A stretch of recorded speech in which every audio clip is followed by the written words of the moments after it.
በትግራይ በነበረው ጦርነት ከትግራይ ምዕራባዊ ዞን ከተለያዩ ቦታዎች ተፈናቅለው በመቀለ ሰብዓ ካሬ መጠለያ ካምፕ የሚገኙ ተፈናቃዮች ለ5 ዓመታት ከባድ ህይወት እያሳለፉ መሆናቸውን ይታወቃል። እነዚህ ተፈናቃይ ወገኖች እየገፉት ያለ የስቃይ ኑሮ በየቀኑ እየተባባሰ መምጣቱን ይገልጻሉ።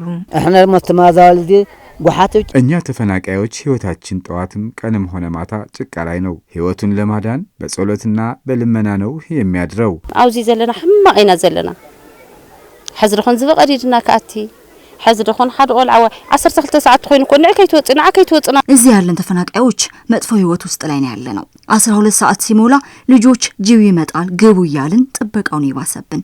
አሁን ኬንዳውን ቀዶ ይገባ ይሁን ወይ በማለት ስጋቱ ከደለን። ከብቶች ይጠበቃሉ እንጂ የሰው ልጅ መጠበቅ እኮ ከባድ ነው። አብ ሰው አካሪ ዝነበር ህዝቢ በሰው አካሪ የሚኖር ተፈናቃይ በቀን 2 ወይ 3 ሰው ነው ስንቀብር የምንውለው። በምግብና በመድኃኒት እጦት ህዝቡ ያለቀ ነው።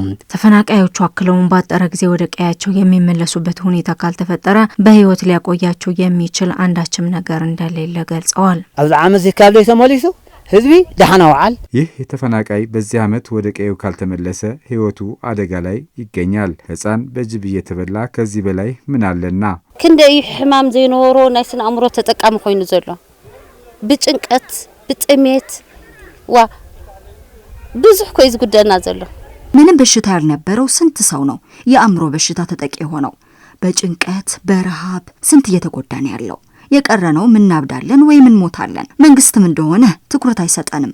በመሃል ሜዳ የተጣለ ሰው ምን ታረጋዋለህ? ከ3 ዓመታት በፊት በፕሪቶሪያ የሰላም ስምምነት ያደራደሩ አካላት አደጋ ላይ ያለውን የተፈናቃዮች ህይወት ለማዳን ቅድሚያ ሰጥተው እንዲሰሩም ጥሪ ቀርበዋል።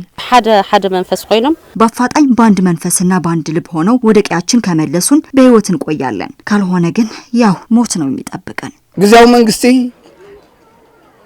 ፌደራል ተዋይቶም ህዝብና يهال الله يلوم زيمنا هزوت نبوت تزمليسمو زي هزب زي أبزي أزخرم تخوينو ጊዜው አስተዳደሩና የፌደራል መንግስት ህዝባችን ያለቀ ነው ብለው ተወያይተው ደቀዩ ካልመለሱትና እዚህ ምን ቆይ ከሆነም አንድም ሰው አይተርፍም። ሁሉም አለቁ ነው።